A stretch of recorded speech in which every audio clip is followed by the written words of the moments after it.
Good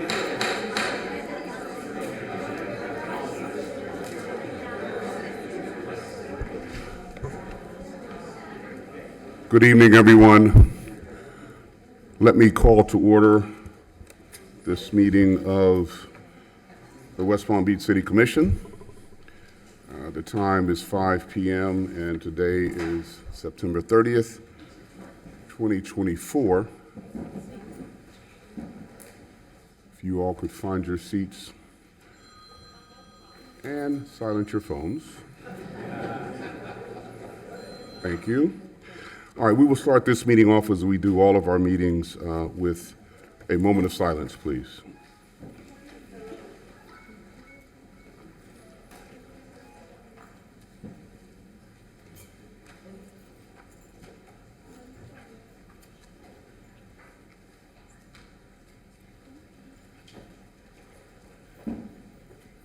Madam President, can you lead us in the Pledge of Allegiance?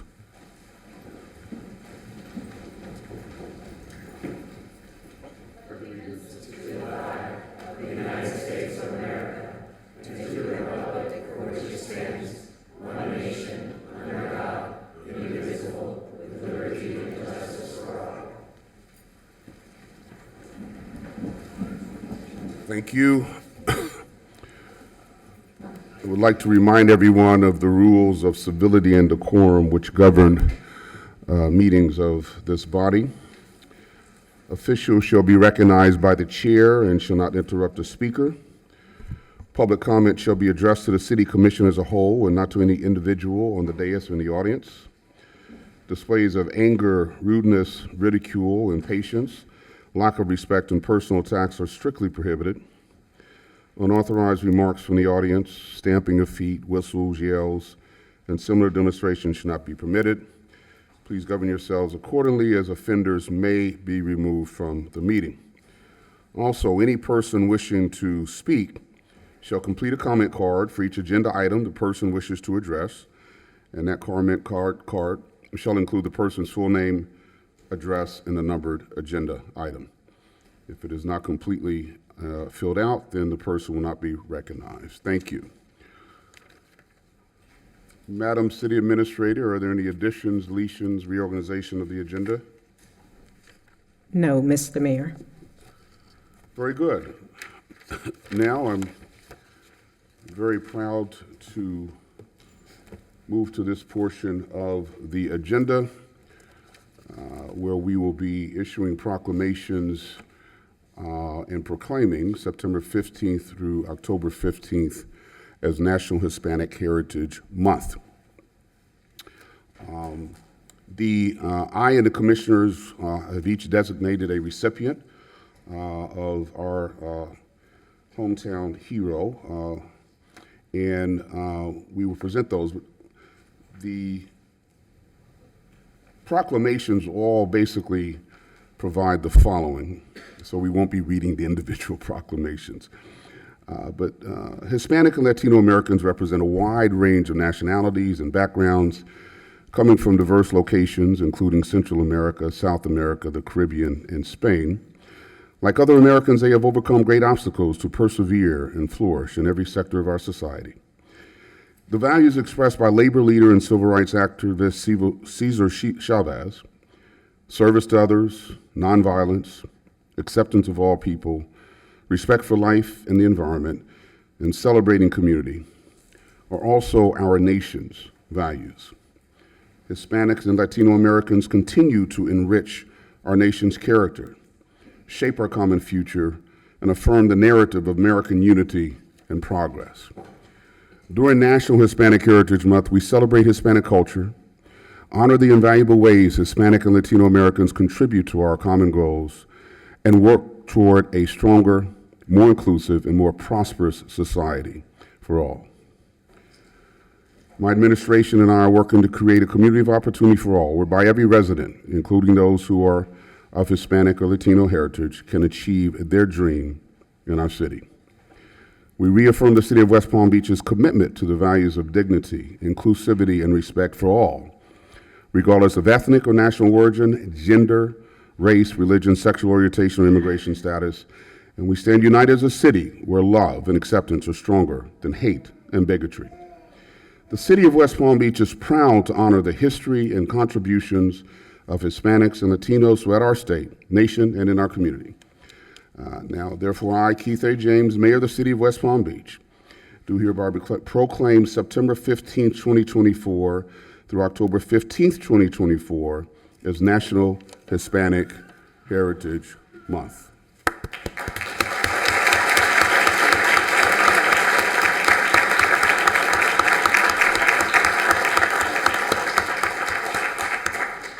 So as I previously mentioned, as part of our Highlighting Heritage initiative to expand recognition of our outstanding residents across the city, we've asked our city commissioners to select difference makers whose contributions uplift our city and add to its greatness. We started this initiative during Black History Month last year, and tonight we celebrate several residents during Hispanic Heritage Month. So I will begin with my nominee, Kelsey Burke. Kelsey is currently a partner at Personal Injury of Florida. Kelsey Burke was born in Tegucigalpa,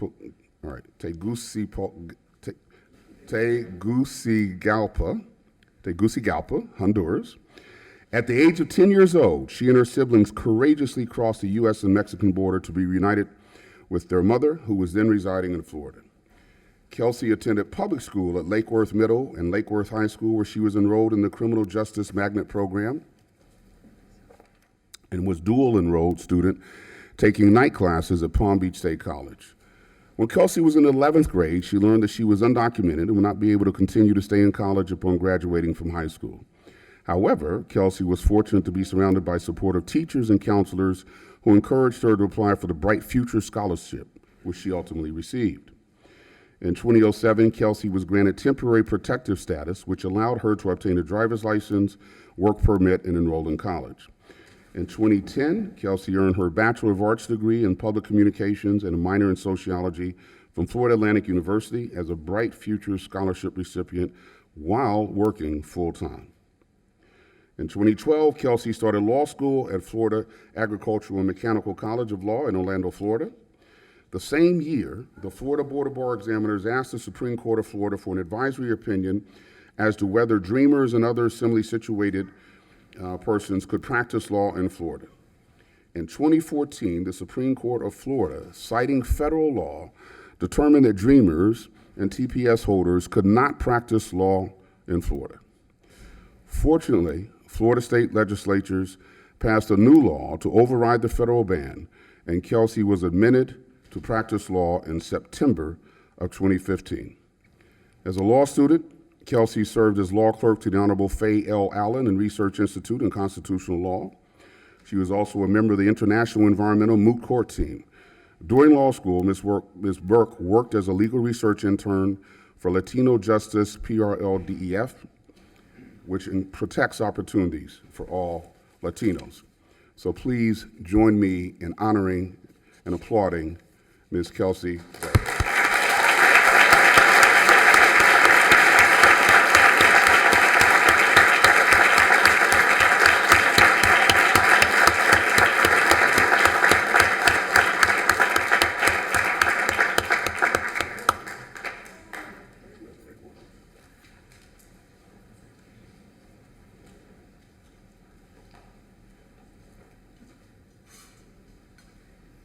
Yes, I have done this before.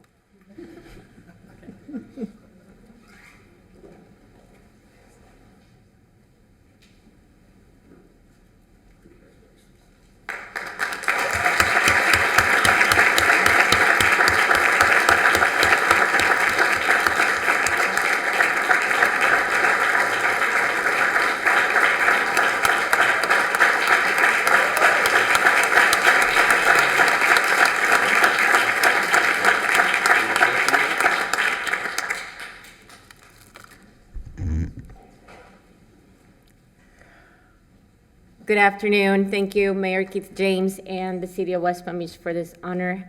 Although I faced many obstacles along the way to the pursuit of a higher education and citizenship, I am now a U.S. citizen in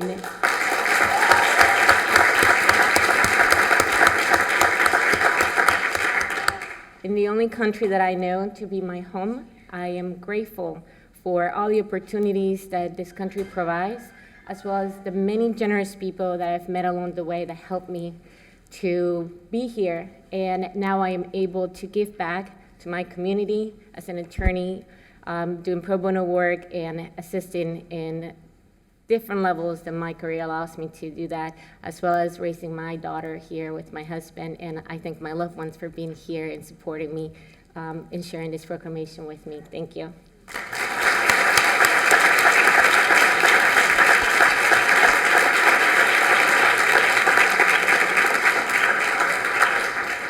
President Ward. Thank you. Good evening, everyone. My nominee is William Davis, or as we all know him as Will. He's the proud son of William Gordon Davis, a ninth-generation immigrant, and Irene Medina, who immigrated from Mexico when she was only 15 years old, seeking a better life for herself, the family she left, and the family she would have in the future. Will and his brother Rene grew up in California's San Fernando Valley, where their mother worked as a seamstress and had an amazing childhood celebrating family holidays rich in Mexican culture and traditions. He also spent school vacations with grandparents and family in Mexico. Graduating from high school with honors, Will received scholarships to pursue his two passions, cooking and enriching the education of young minds.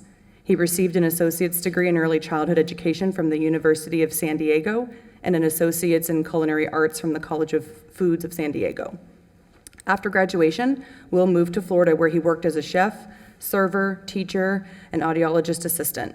In January of 2015, he married Matthew Chambers, his partner of 11 years at the footsteps of City Hall by former Mayor Moyo. Will and Matt were the first same-sex couple to be married in West Palm Beach. In 2016, with support from his family, Will made the leap to become his own boss and open Day by Day shop in Northwood Village. 2 years later, he became president of Northwood Village Merchants Association. The right person at the helm of any association or community organization can have a transformative impact. Will's leadership, dedication, and communication in his role as president of the Merchants Association has helped initiate that transformative impact, and I'm so very grateful for the time he dedicates to his role. While these community roles can sometimes be thankless, know that I'm always thankful for you, and so are the other community members in the area. Thank you so much.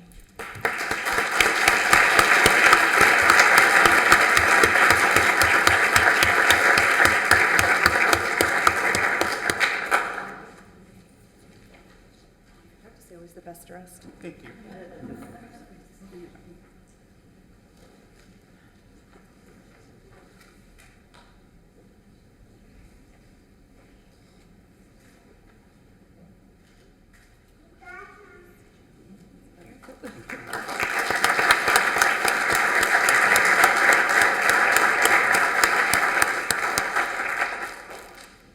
So first, don't let the name fool you when you hear William Davis as being a Hispanic, but rest assured, my heart and soul is definitely being Hispanic.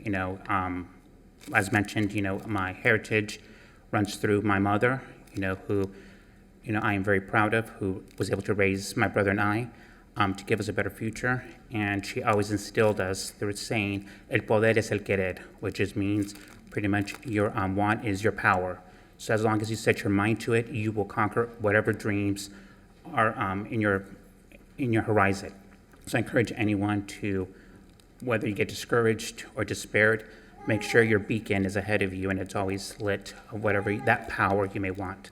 So I'm extremely honored, and two people have always been my rock is my husband, Matt, and my mother, Irene, who are in the audience today. So I'm very proud of both of them, and I share this certificate because they are the ones who've continued to push me and perspired to be the person who I am.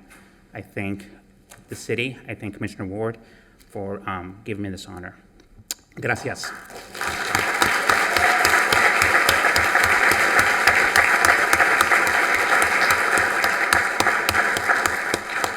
Commissioner Peduzzi.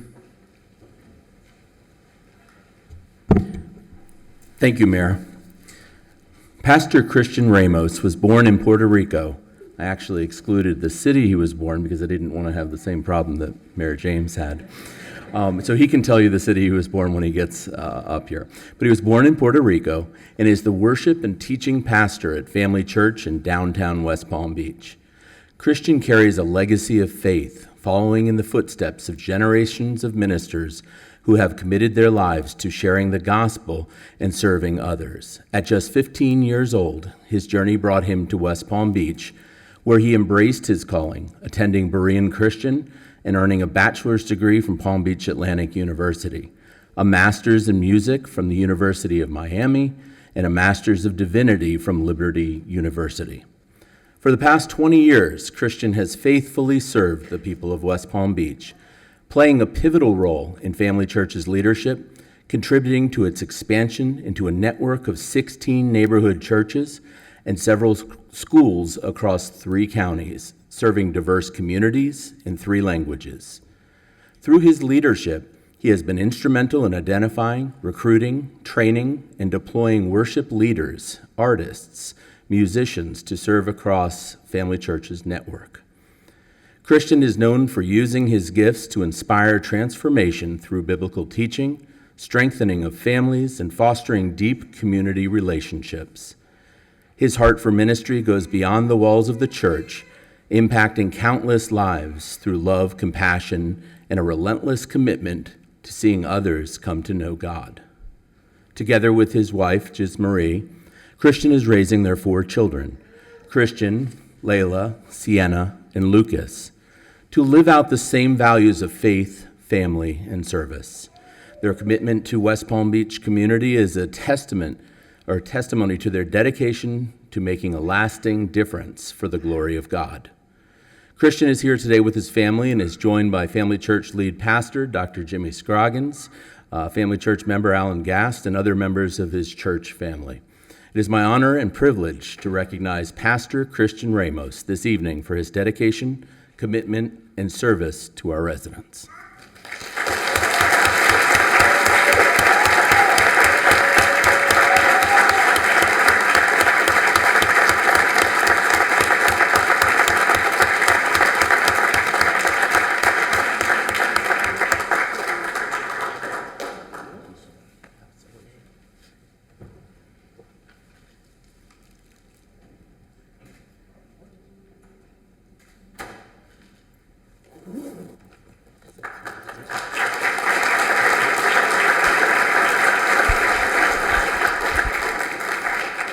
The town that he was referring to is Bayamon, Puerto Rico, and so I understand why he left it out. It's been one of the greatest privileges of my life to be able to raise my family here, to serve Jesus, and to serve the families of this community here in the area of West Palm Beach.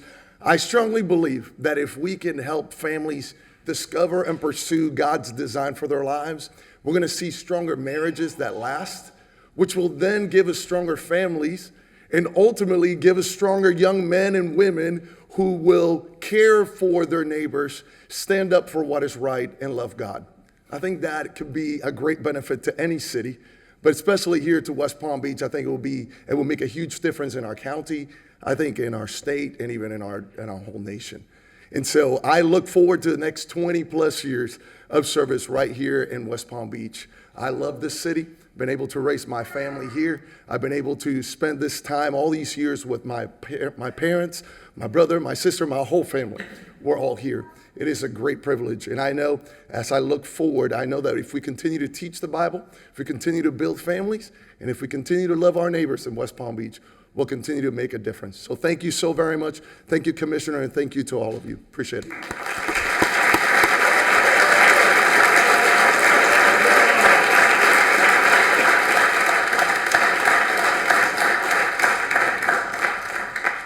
Commissioner Warren. Thank you, Mayor. It is my honor to salute Virginia Salvieto, who was born in Argentina and moved to Florida with her parents when she was 13 years old. She's lived in Palm Beach County for over 35 years. And it's okay to do the math because she makes an advocate look good. She makes being an advocate look good. Virginia is a creative strategist and problem solver in project management, branding, marketing, and design. With over 20 years of experience, she provides effective and empowering visual design and marketing solutions that help businesses, government, and nonprofits connect with their target markets. Virginia has earned numerous national and local awards for her excellence in creativity and leadership.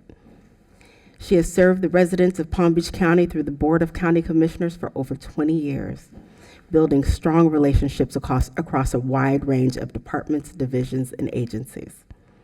For nearly 6 years, Virginia has worked as an administrative assistant to Palm Beach County Commissioner Greg K. Weiss. And in June 2024, she was elected as the school board member for District 2 and will officially take office in November 19th, 2024. Thank you for the very important role of standing in the gap for our children in Palm Beach County. Driven by her passion for improving communities, Virginia has initiated and led several impactful projects. Notably, she created the Multicultural Complete Count Census Committee for the 2020 census, working for 1.5 years to increase awareness, and through her efforts, helped raise the Hispanic self-count by 3% via bilingual presentations. She also created the annual Hispanic Heritage Cultural Bus Tour, which is now in its 3rd year, and launched the Latin Jewish Cultural Bus Tour and the honored First Black Local Leaders Project in 2023. And as recently as September 15th, Virginia took a trek with Israel Leadership Study Tour 2024 to go into Israel, which is the only democracy in the Middle East to stand up for what she felt to be right in her heart. And Virginia is actively involved in community boards and committees, helping to mobilize diverse groups and raise awareness of the many services and resources available to those in need. Virginia, thank you so much for your passion. Thank you for all that you do in the Hispanic community and Palm Beach County as a whole. Thank you for being courageous enough to stand up and be an elected official and fight for our children. Thank you, thank you, thank you.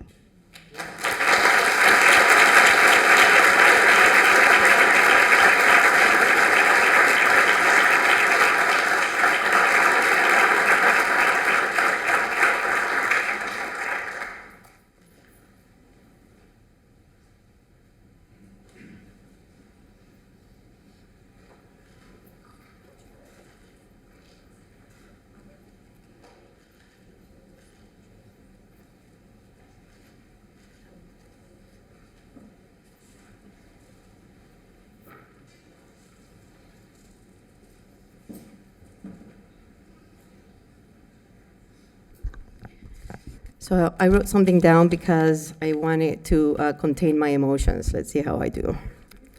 Buenas tardes, Mayor, Commissioners, Commissioner Shalonda Warren. It is an honor and a privilege to stand before you tonight and accept this recognition during this such a meaningful month as we celebrate Hispanic roots, our Hispanic roots. As I always say, we need great partners who believe in our visions to get things done.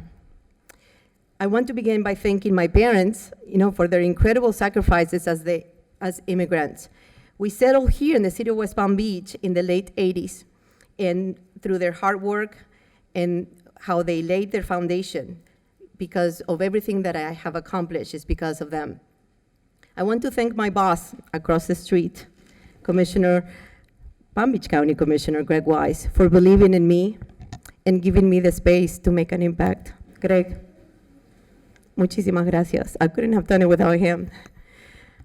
I also want to thank the leaders and everyone who has been a part of my projects. Half of them are here already. It is not just about support, but about working together, because none of us achieve anything on our own. It is through shared collaboration that we truly make a difference.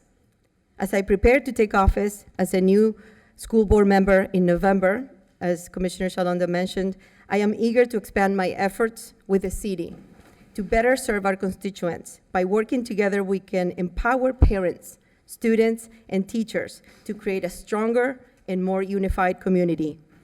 For me, that is what Hispanic Heritage Month is all about. Engaging with and understanding our diverse culture, sharing it with others, and working through education for the greater good. Muchísimas gracias.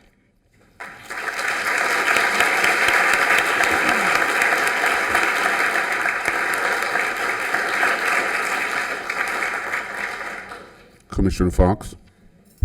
Thank you, Mayor. Tonight, I have the honor of recognizing someone whose dedication to our community is matched only by her endless creativity and passion, Councilmember Susie Diaz. Susie's story is inspiring. She's a proud Palm Beach County native and first-generation American who has spent nearly 30 years serving our community in ways that truly matter. She is a proud graduate of both Palm Beach State College and Florida Atlantic University, holding a Bachelor of Arts degree with a dual major in political science and social sciences, as well as a Master of Arts degree in political science. She also holds a certification in ethnic studies. Susie has worn many hats in her career, all of which I'm sure were stylish. Her work has spanned the public, private, and nonprofit sectors, which included positions with the City of West Palm Beach. After working under 2 mayoral administrations, she joined the American Cancer Society as Associate Director. She was appointed as Advocacy Lead for Palm Beach County, forging relationships with our local, state, and federal leaders. In 2013, Susie was named Executive Director for the Bach Middle School of the Arts Foundation, where she works today, securing resources that open doors of opportunity for young minds while ensuring our local artists are supported. As if that's not enough, in March 2022, Susie Diaz was elected to the Green Acres City Council. Susie is not only a champion for her community, but also an inspiration to all of us. She's proof that you can bring your full self, your heart, your creativity, and your drive into public service and make a real difference. Whether she's serving as an advisory council member of the Hispanic Chamber of Commerce of Palm Beach County, a board member and sometime event planner for the Hispanic Human Resources Council, or an active member of Leadership Palm Beach County, Susie's impact is everywhere. While her professional career is nothing short of impressive, what really makes Susie stand out is the imagination, warmth, and a little extra sparkle she brings to everything she touches. When it comes to creativity, her family has hit the jackpot. If there's a holiday or an opportunity to decorate, you know Susie is already 10 steps ahead with something spectacular, or should I say, spooktacular. I am convinced her beloved dachshund, Dapper Dan, might also be the best dressed dog in Palm Beach County. Susie, thank you for being the vibrant, talented, and unstoppable force that you are. Your contributions to West Palm Beach and to Palm Beach County are truly invaluable, and we can't wait to see how you continue to brighten our community.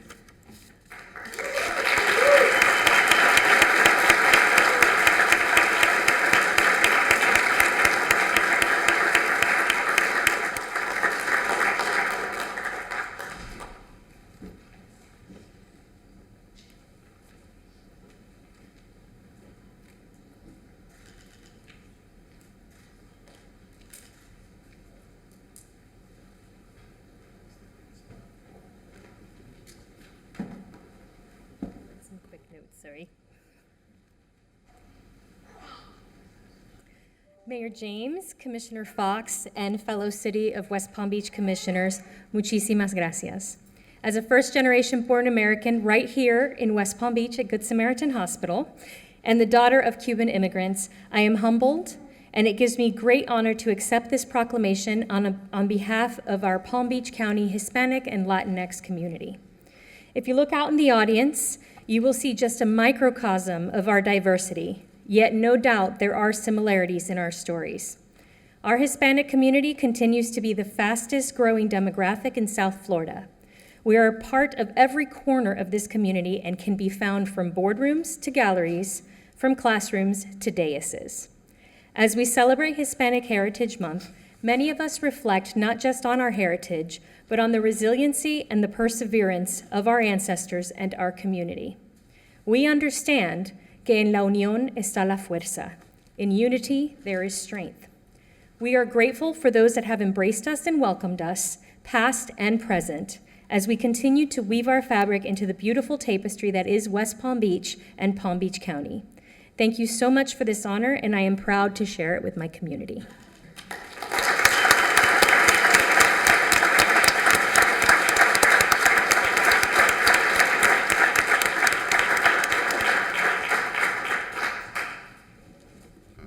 going to call Assistant City Administrator Armando Fana to the microphone.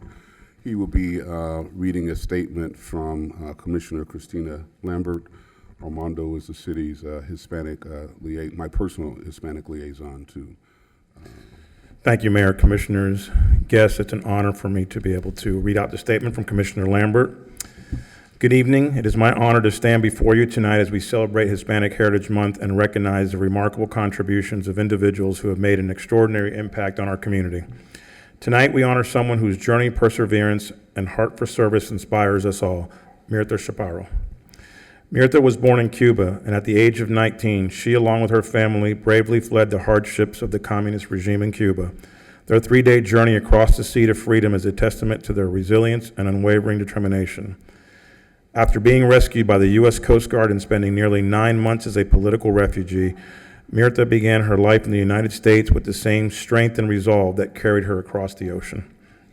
From her first job as a waitress to becoming a pharmacy technician and later working as a school bus driver, Mirtha never lost sight of her dream to work in education.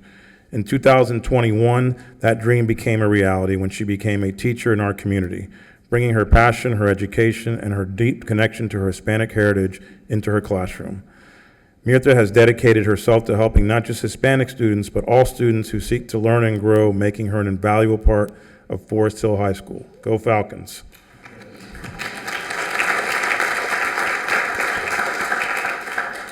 In addition to her role as a teacher, Mirtha proudly serves as a teacher advisor for the Latinos in Action student group at Forest Hill High School.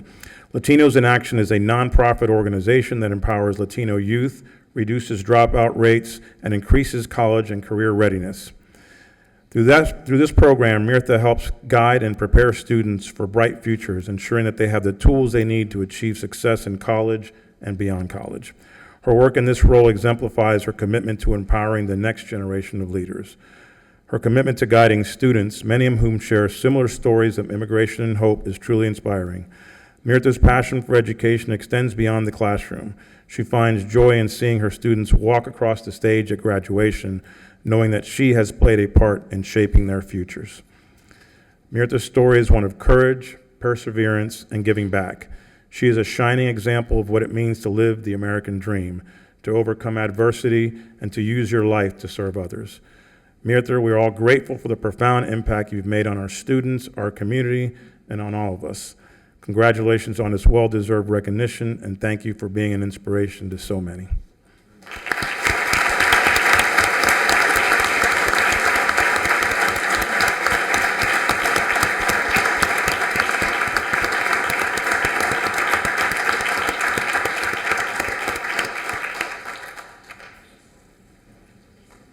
And I see her husband, he used to be a West Palm Beach police officer, and now the sheriff's department is here as well.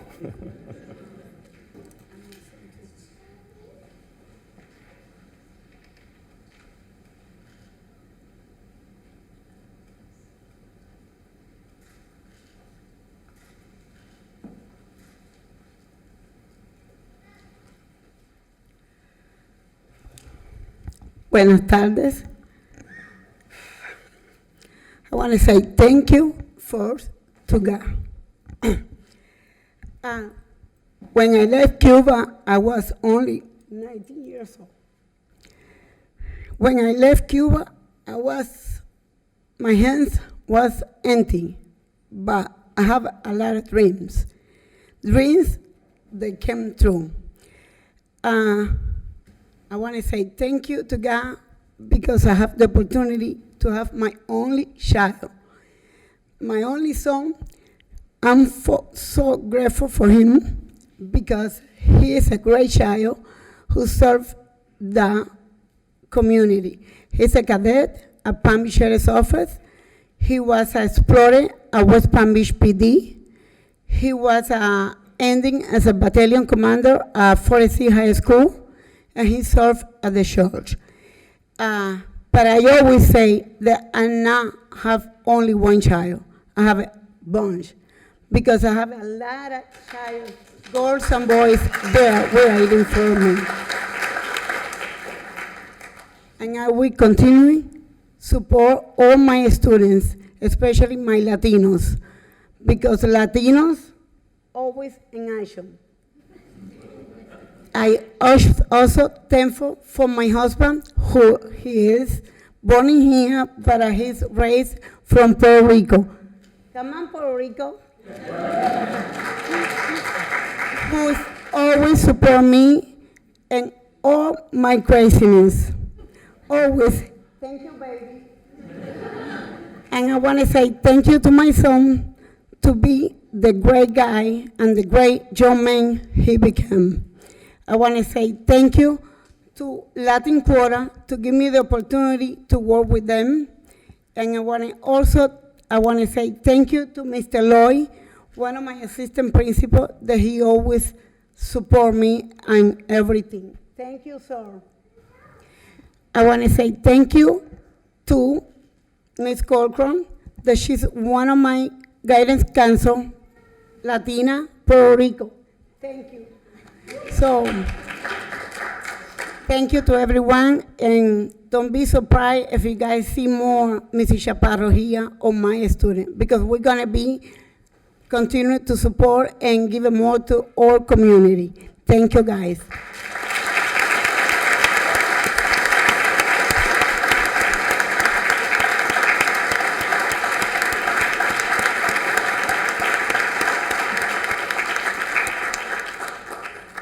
That concludes this portion of the meeting. But ladies and gentlemen, if you could join me in another round of applause for all of our honorees.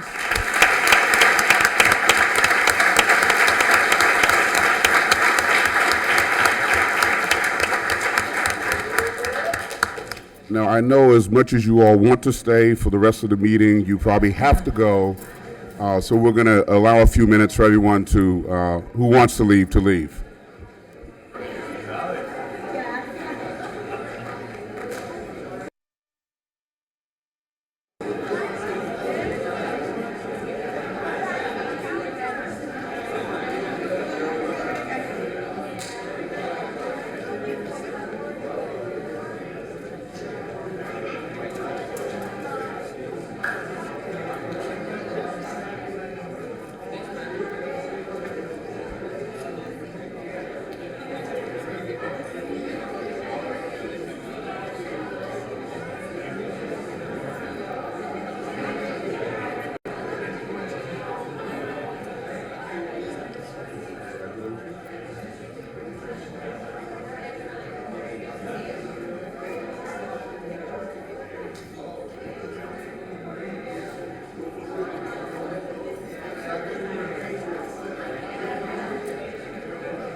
If we could,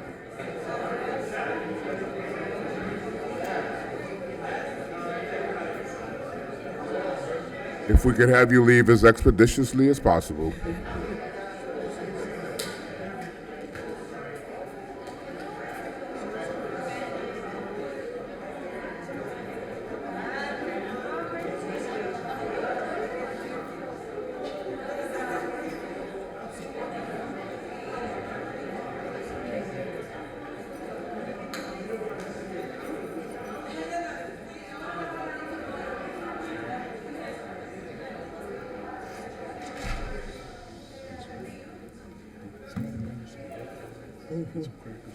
Okay, let's resume the I meeting. already went back and got some. Thank you so much.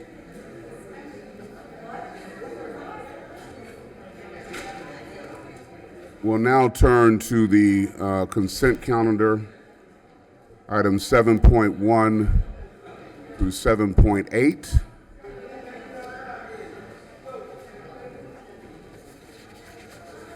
Commissioners, do you have any questions or comments on consent calendar, items 7.1 through 7.8? President Ward. Thank you. As to item 7.1, I just have a comment. I wanted to express my thanks to Ed Davis and in the parking administration for his team's hard work for successfully completing their David audits and fulfilling each item recommended by our audit department.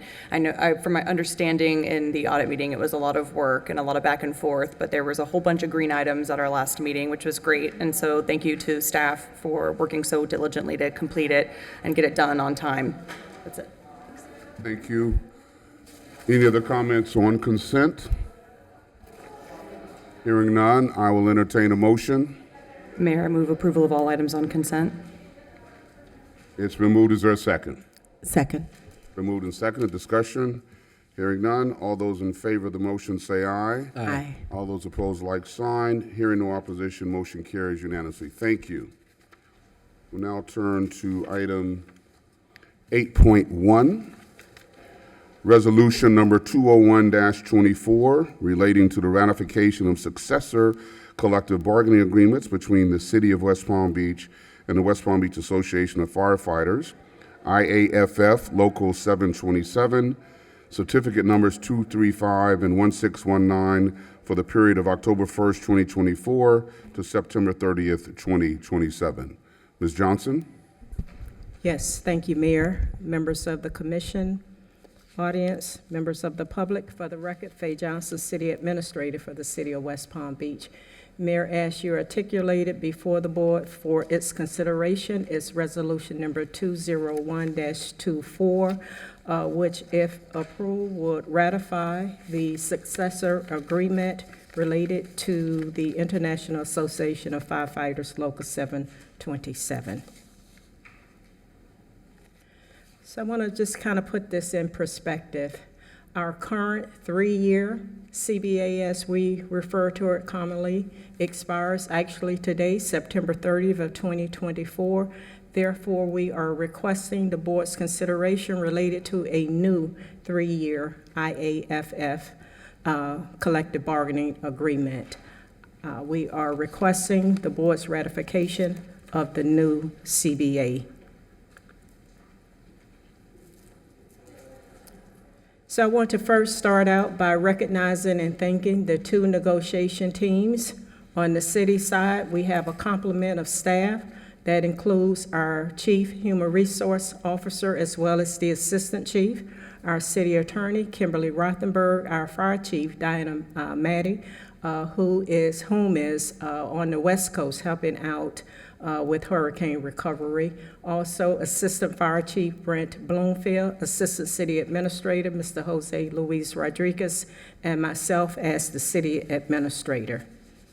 And then on the side of IAFF, their negotiation team, I also want to recognize and thank them.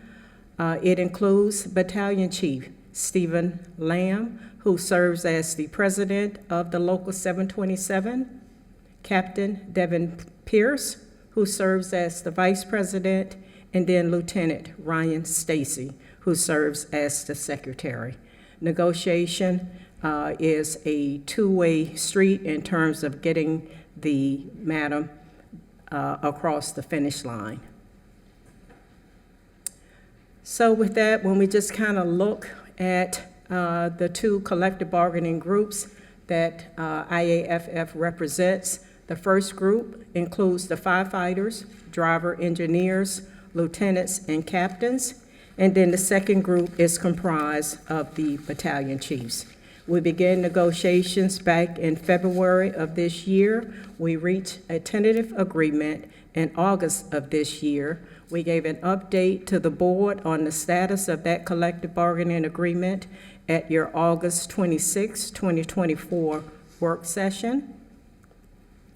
Moving through the timeline, IAFF ratified the 2 agreements in September this month by a vote with the first group by 85%, and you see the exact numbers there on the screen, and then the battalion chiefs by a vote of 84%. So just by way of high-level summary, we know that the CBAs will go into effect October 1 of 2024 and then expire, given that they are both 3-year collective bargaining agreements, on September 30th of 2027. That high-level summary, by way of the administrative and operational key provisions that are included in the agreement, I want to just highlight 4.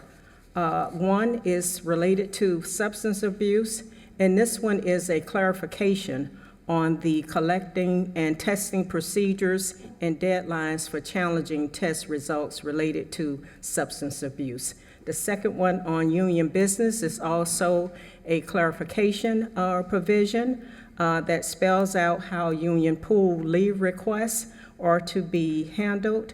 The third one under holidays, it actually adds Juneteenth as an observed holiday in the collective bargaining agreement. And then the last item related to promotion, it clarifies the qualifications for how individuals can make the promotion less. Now, moving on to the heart of what we consider to be the collective bargaining agreement, and that's relative to compensation.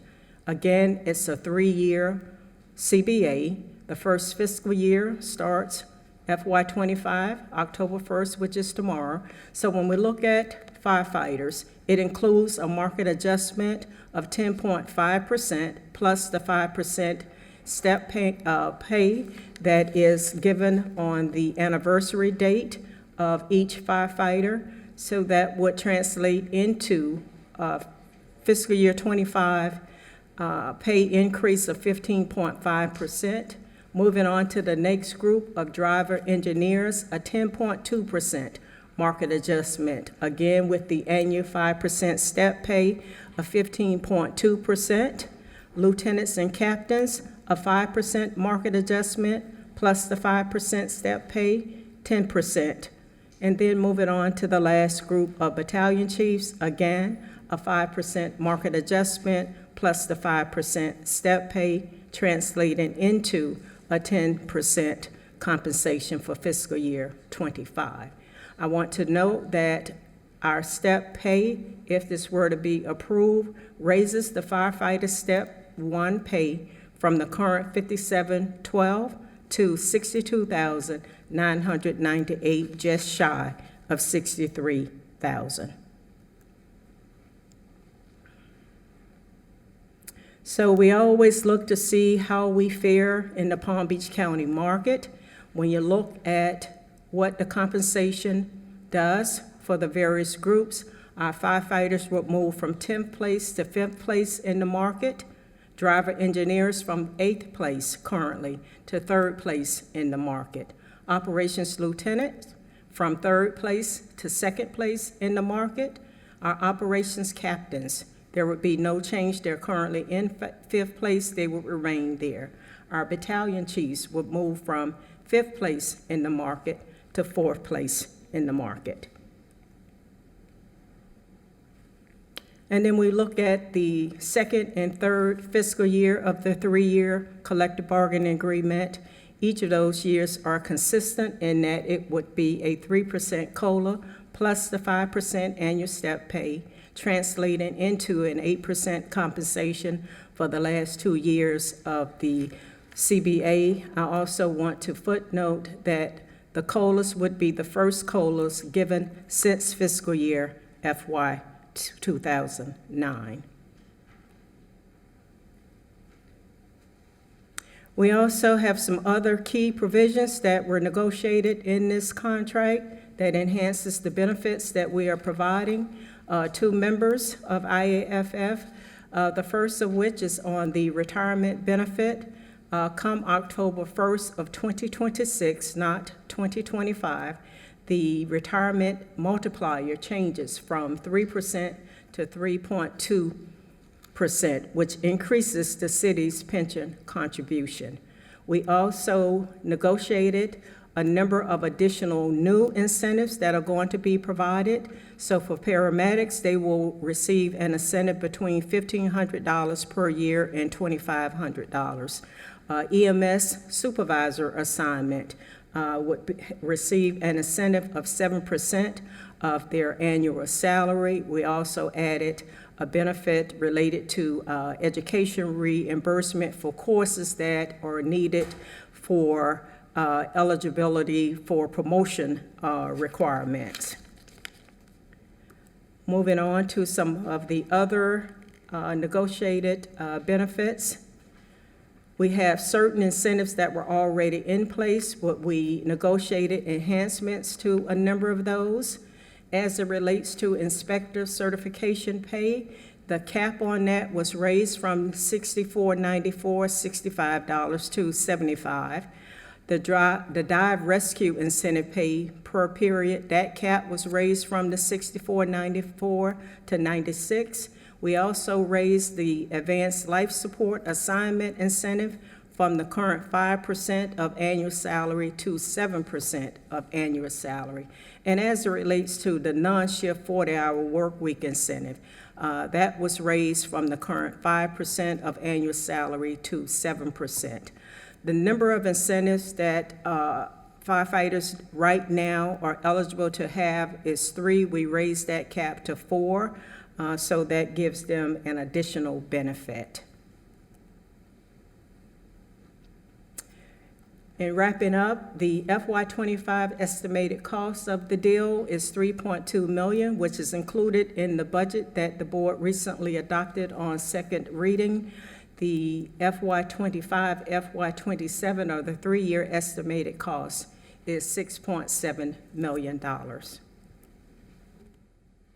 And with that, staff is recommending board approval of resolution number 201-24. Mayor, I will turn it back to you, and I am happy to answer questions from you and the board. Thank you, Ms. Johnson, and let me publicly thank you, your negotiation team, as well as the union representatives for reaching this resolution. I think it is a very fine contract, but it didn't happen without certainly collaboration on both sides of the table. So kudos to everyone involved. Any questions, comments on this contract, on this item? Commissioner Fox? Thank you so much, and thank you to everyone involved in making sure we can keep our fire department competitive in the market. My question is, I'm very happy to hear that we're going to have the first COLA and since 2009.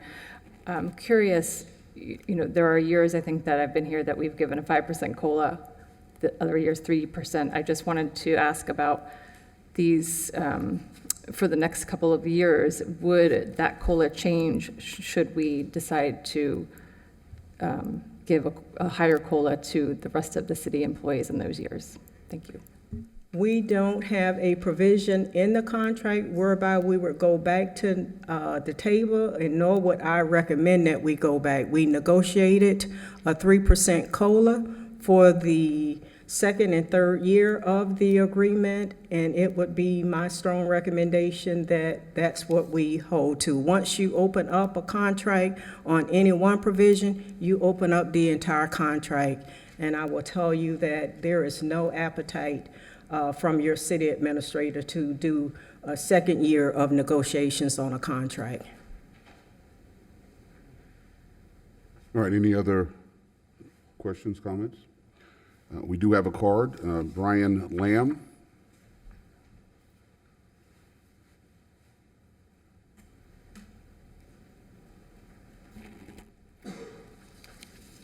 Yeah, that should be working. Good evening, Mayor James, Commissioners, City Administrator Johnson, and Attorney Rothenberg.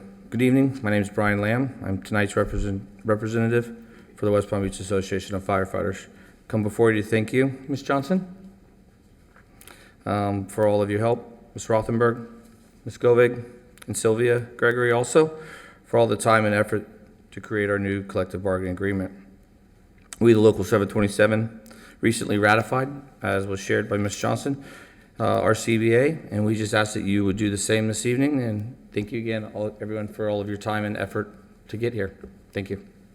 Thank you very much. All right, there are no cards, so if there are no other comments, I will entertain a motion. Mayor, move approval of resolution number 20124. It's been moved. Is there a second? Second. It's been moved and seconded. Discussion? Hearing none. All those in favor of the motion say aye. Aye. All those opposed, like sign. Hearing no opposition, motion carries unanimously. Thank you. Congratulations. Thank you.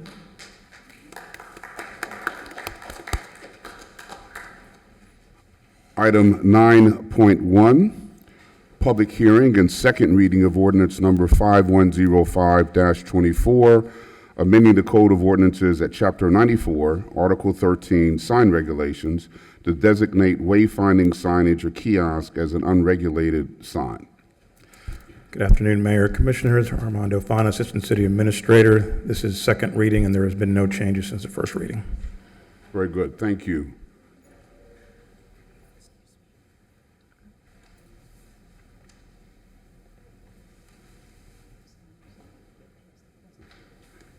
Thank you. Any questions, comments? Hearing none, I'll entertain a motion. Mayor, I move to approve ordinance number 5105-24 on second reading. Second. It's been moved and seconded. Discussion. Hearing none. Madam Clerk, can you read the ordinance, please? Ordinance number 5105-24, an ordinance of the City Commission of the City of West Palm Beach, Florida, amending the Code of Ordinances of the City of West Palm Beach, Florida, at Chapter 94, Article 13, Sign Regulations, Section 94-402A, to create Section 94-402A23, providing for codification, providing for severability, providing for conflicts, and providing for an effective date. All those in favor of the motion say aye. Aye. All those opposed, like sign. Hearing no opposition, motion carries unanimously. Thank you. Item 9.2, public hearing and second reading of ordinance number 5111-24, amending Chapter 54 to repeal aggressive solicitation regulations and to amend public camping and sleeping regulations to be consistent with case law and 2024 amendments to Section 125 Florida statutes. Good evening, Mayor, Commissioners. Kimberly Rothenberg from the City Attorney's Office. This is second reading of ordinance number 5111-24, and there have been no changes since first reading. All right, very good. Any questions, comments? Commissioner Warren? Thank you. I apologize for missing the conversation during first reading, but I do have a couple of questions. I know that we as a city work very hard to balance public safety, the needs of the homeless population, and the rights of residents and businesses. Can you clarify for me how do we define aggressive panhandling? Sure, give me 1 second.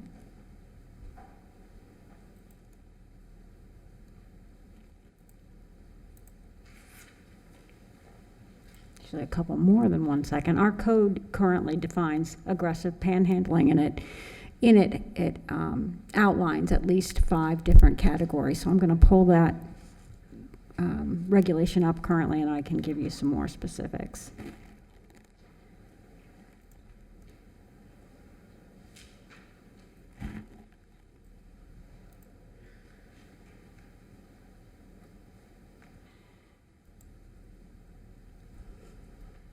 So currently, under 54-126, aggressive panhandling means to intentionally or recklessly make physical contact with touching another person in the course of solicitation without the person's consent, following the person being solicited.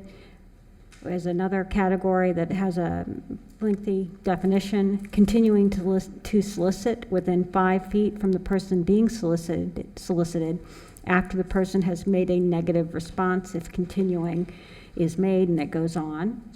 To intentionally or recklessly block the safe and free passage of a person being solicited. Intentionally or recklessly using obscene or abusive language and gestures, or approaching a person being solicited in a manner that is intended to or is likely to cause the person to fear imminent bodily harm, or the commission of criminal act upon the property or the person in possession, and it goes on a little bit more. These types of definitions for aggressive panhandling have been found by other federal circuits to not meet the standards for review of strict scrutiny, and have been found to be unconstitutional in that regard. Any follow-up, Commissioner? Yes, thank you. I think it's important that we recognize that what you just identified were actions that people take, that being homeless itself is not illegal, and that is not something that we're seeking to target as a result of this language. Well, there's 2 things that are going on in this ordinance. The first is we're repealing the provisions that would make the conduct of aggressive solicitation unlawful. So it will no longer be a provision or a tool within the toolbox because other courts have found aggressive solicitation to be, or these types of regulations that target aggressive solicitation to be unconstitutional. So it won't target anyone, homeless or otherwise. The other provision that is happening within this ordinance is we the city, had regulations on the books that would not allow people to sleep and camp in public. But because the state amended its laws to further define what public camping and sleeping is, we too amended our regulations to be consistent with the state law. So those regulations were already on the books for the city, but we've simply amended them so that the regulations mirror the state statute that was just changed this last legislative session. Follow up? No, thank you. Commissioner Peduzzi? Thank you, Mayor. I understand the argument with regard to strict scrutiny and the government being required to have a compelling interest. But at the same time, some of those actions that you outlined that are currently in our ordinance are likely violations of Florida statute as well. There's already laws on the book, criminal laws, that deal with placing someone in fear of imminent bodily injury or death. And if they're making those threats, then we need to enforce the state laws. And this has nothing to do with our officers' ability to enforce those laws that are already on the books that deal with the health and safety of our residents. So hopefully our police department will continue to be proactive and making sure that we're enforcing those laws that are on the books, regardless of what we do with this ordinance today. Right. All state statutes that regulate conduct like assault, battery, other things that might be directed at conduct are still state law that is enforceable by the officers should they encounter that behavior. Thank you. Any other questions, comments? We have any cards? Okay. If not, I'll entertain a motion. Mayor, I move approval of ordinance number 5111-24 on second reading. It's been moved. Is there a second? Second. Been moved and seconded. Discussion? Hearing none. Madam Clerk, can you read the ordinance, please?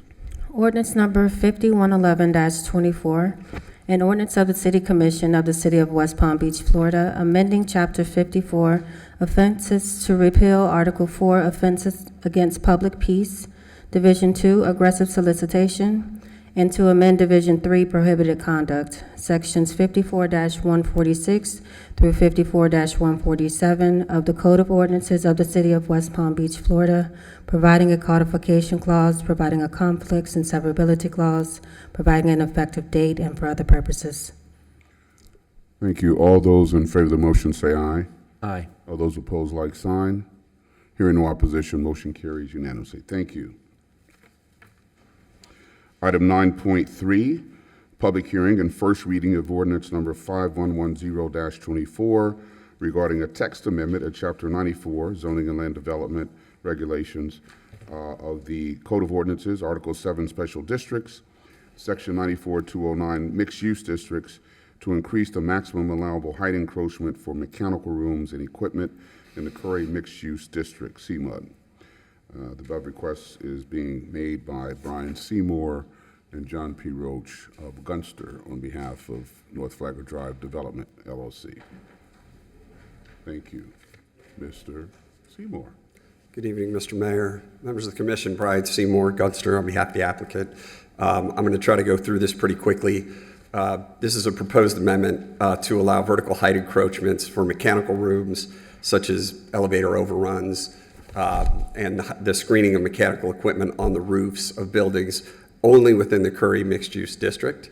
Among the provisions of the CMUD regulations, which do include height setbacks and other items, the table specifically defines mechanical equipment, elevator machine rooms, and things like that only to go above 15 feet above the height of the building. It's the same no matter what it is, whether it's a 36-foot high building or whether it's a 300-foot high building. It's 15 feet. Problem is, when you get higher, you actually need more equipment and you need to do more. So the 15 feet, we found out as we were getting into the detailed construction plans on Alara, 15 feet wasn't enough to do what we need to do. So there we go. These are generally modeled after the downtown, the CMUD regulations. The downtown also goes up to 308 feet. The downtown has a different encroachment. It has 20 feet. There's other portions of the city that apply a 10% additional, so 300-foot tall building would have 30 additional feet. What we're specifically asking for is the extra 5 feet so that we can screen what we have. We did engage with experts in the field to make sure we had the right information. That is in the package today, but this is about explaining the constraints that are in the code now and why they need to be changed. So to accommodate the systems, what we're asking is to change literally a 15 to a 20 in table 7-1 so that we can accommodate the screening as necessary. There's no change in any other mixed-use district. This was reviewed. It meets all of the code requirements, and we are happy to answer questions if you would like. Thank you very much. Any questions for the applicant before we hear from staff?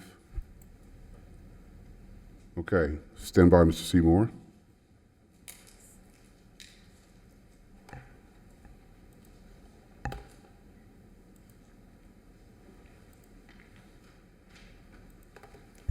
Good evening, Mayor and Commissioners. Linda Louie, Principal Planner for the record.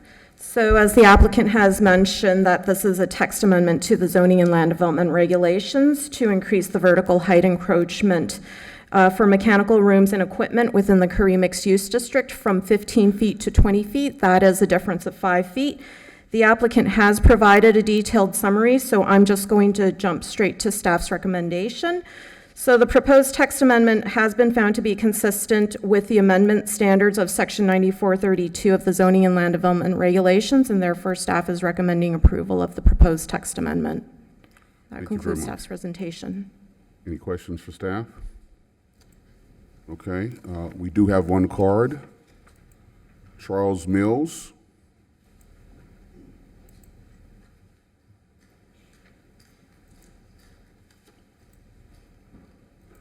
Hi, excuse me. My name's Charles Mills, 1801 North Flagler. Sorry, my voice is a little raspy. Just common sense. I know it's only 5 feet, but they went from 180 feet to 350 feet for many twin towers and things that are going to go up around us. It's been approved. I get all that. They were dealt with 350 feet. My question is, shouldn't they have designed for that first rather than come back saying, we need the extra 5 feet? I think somebody made a mistake on that. They're also saying that Pine Street Assemblage and Ritz-Carlton are experiencing the same issue. Is that true? I mean, have they even submitted a design? They're going to go 350, they need an extra 20 feet. So I'm not here to say yay or nay to anything. If they want an extra 5 feet, then put it in an incentive program, have them pay for it.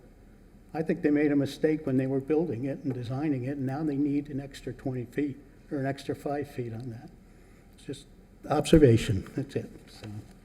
Thank you very much. Commissioner Fox? Thank you, Mayor. I was wondering if I could ask staff a question on this. I believe that when we were in agenda review last week, staff made it seem as if it was a staff mistake that was missed when we were first approving this. I'm wondering, can you explain that again? Yes, that is correct. So when we came in with the 2021 text amendment to the CMUD regulations, we increased the height through the district height incentive program. Logically, taller buildings do require larger, taller mechanical equipment, and unfortunately, it was an oversight by staff's part that we failed to look at the height encroachment for mechanical rooms at the time. So yes, this is an oversight that we are correcting with this text amendment. President Ward? Thank you. And to that point, just to clarify, so it is similar to what's prescribed in the downtown with high, tall buildings, that 20-foot? Yes, that is correct. They are very similar heights within the downtown area. The downtown area does have taller heights, so the 20 feet should be sufficient to accommodate their mechanical equipment. Okay, thank you. Any other comments or questions? Hearing none, I'll entertain a motion. Mayor, I move approval of ordinance number 511024, amending the text of Chapter 94, Zoning and Land Development Regulations, Article 7, Special Districts, Section 94-209, Mixed-Use Districts of the city's Code of Ordinances to increase the maximum allowable height encroachment for mechanical rooms and equipment in the Curry Mixed-Use District. This motion is based upon the factual testimony presented, the application submitted, the staff report, the recommendation of the planning board, and the findings that the amendment is consistent with the comprehensive plan and complies with the amendment standards found in Section 9432 of the city's zoning and land development regulations. It's been moved. Is there a second? Second. Been moved and seconded. Discussion? Hearing none. Madam Clerk, can you read the ordinance, please?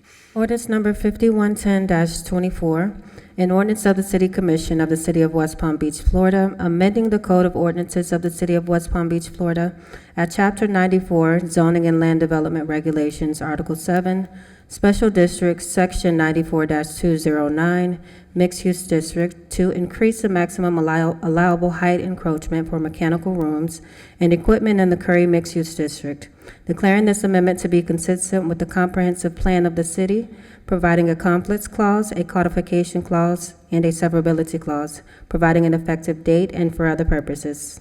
All those in favor of the motion say aye. Aye. All those opposed, like sign. Hearing no opposition, motion carries unanimously. Thank you.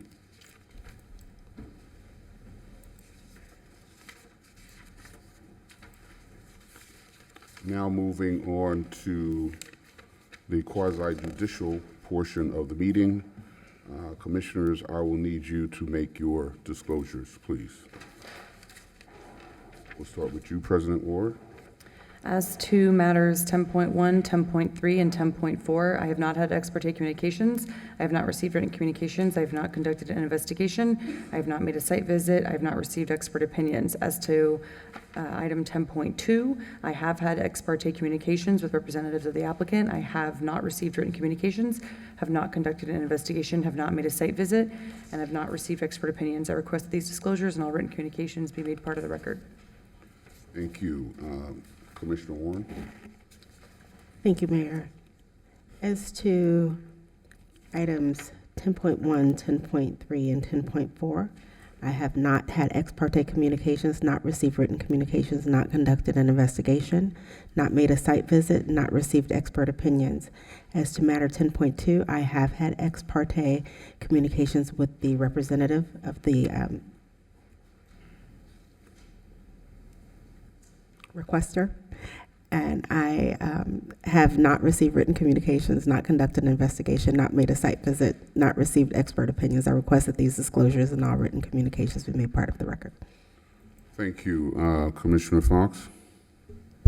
As to items 10.1, 10.3, and 10.4, I have not had ex parte communications. I have not received written communications. I have not conducted an investigation. I have not made a site visit. I have not received expert opinions. As to item 10.2, I have had ex parte communications with representatives of the applicant. I have not received written communications. I have not conducted an investigation. I have not made a site visit. I have not received expert opinions. I request that these disclosures and all written communications be made part of the record. Commissioner Peduzzi. Thank you. As to items 10.1, 10.3, and 10.4, I have not had ex parte communications. I have not received written communications. I have not conducted an investigation. I have not made a site visit, nor have I received any expert opinions. As to item 10.2, I have had ex parte communications with a representative of the applicant. I have not received written communications. I have not conducted an investigation. I have not made a site visit, nor have I received any expert opinions. I request that these disclosures and all written communications be made a part of the record. Thank you. I will make disclosures since I will be voting in the event there is a tie. As to items 10.1, 10.2, 10.3, and 10.4, I have not had ex parte communications. I have not received written communications. I have not conducted an investigation. I have not made a site visit. I have not received expert opinions. I request that these disclosures be made part of the record. Thank you. Madam Clerk, can you swear in our witnesses, please? Would everyone wishing to speak on items 10.1 through 10.4 please stand and raise your right hand? Do you swear that the testimony you are about to give is the truth, the whole truth, and nothing but the truth? I do. Thank you. Okay, very good. If I recall,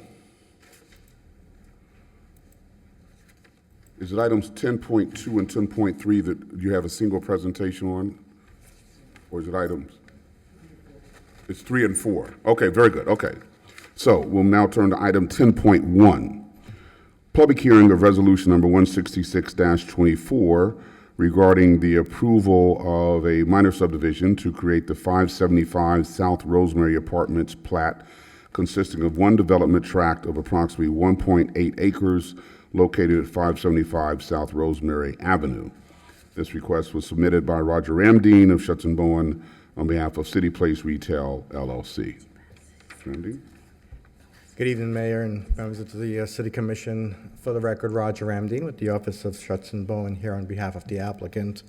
As you've stated, this is a replat for the 575 Rosemary project, now known as the Laurel. It's the block located where the old Macy's was, and this request is basically a formality as part of the project moving forward towards the request for a certificate of occupancy. We are required to replat the lot into one property, into one parcel. So a little background, the site is 1.8 acres in size, and the project received approval back in January 13th, 2020 for a 21-story multifamily building with some commercial on the ground floor. And we are required, like I stated before, to replat the lot into one parcel. Next slide does show what the replat would look like. It's basically just outline and delineating the lot in its current configuration, which is consistent with the approved site plan. And a plat is required to comply with some technical standards of the code. Specifically, it's outlined in section 94-342. And we have complied with all the requirements, as you'll see with these next few slides. With that, we do respectfully request the approval of the plat from the board, and staff does recommend approval on this request as well, and I'd be happy to answer any questions if you may have any. Thank you very much. Any questions for the applicant before we hear from staff? Okay, stand by, Mr. Ramdeen. Mr. Schneider? Hi, good evening. For the record, Eric Schneider, Principal Planner. I'm not going to go through the presentation that Roger covered, but this did not require going to the planning board as it is a subdivision plat, so they did not, there's no recommendation in there, but staff did review it and it does meet all the subdivision standards that are outlined in the zoning and land development regulations and recommends approval of the request.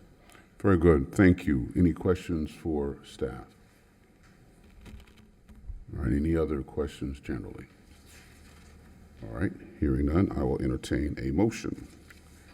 Mayor, I move to approve resolution number 166-24, approving a minor subdivision to create the 575 South Rosemary Apartments plat. This motion is based upon the factual testimony presented, the application submitted, the staff report, and the findings that the plat complies with all applicable provisions of Chapter 177 Florida statutes and is consistent with the comprehensive plan and complies with the subdivision design standards set forth in Section 94-342 of the city's zoning and land development regulations. Second. It's been moved and seconded. Discussion? Hearing none. All those in favor of the motion say aye. Aye. Aye. All those opposed, like sign. Hearing no opposition, motion carries unanimously. Thank you. Item 10.2.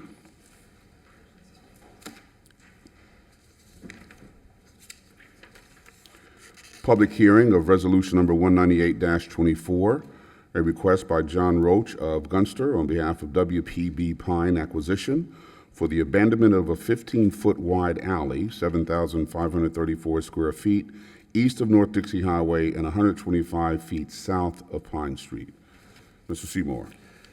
Good evening, Mr. Mayor, Commissioners. For the record, Brian Seymour, Gunster.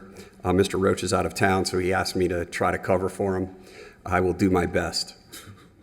This is Savannah's second project in the Curry Mixed Use District. Every time we come here with one of these, I get very excited because I remember when Chris Schlenk came when we were doing the amendments and said, if you pass these, we are coming in and we're going to help redevelop Curry.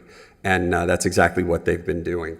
Tonight, it's just a request to abandon an alleyway. It's not being used, so it should be fairly straightforward. It's approximately 487 feet long, 15 feet wide, totaling 0.17 acres.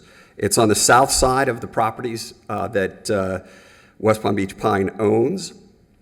It dead ends at the east of the site where Temple Israel is. You can see in blue where you had previously abandoned the remainder of the alley that was there. It is gated at Dixie, not used at all. There are some utilities in the alley. Those are going to be addressed as part of the redevelopment of the project.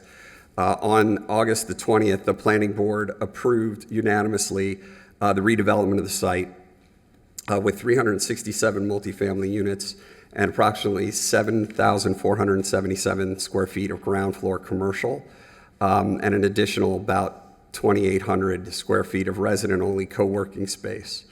Additionally, there's 400 parking spaces. The key to this slide here is in the red, what you see is what the alley currently is. It is going to be completely landscaped.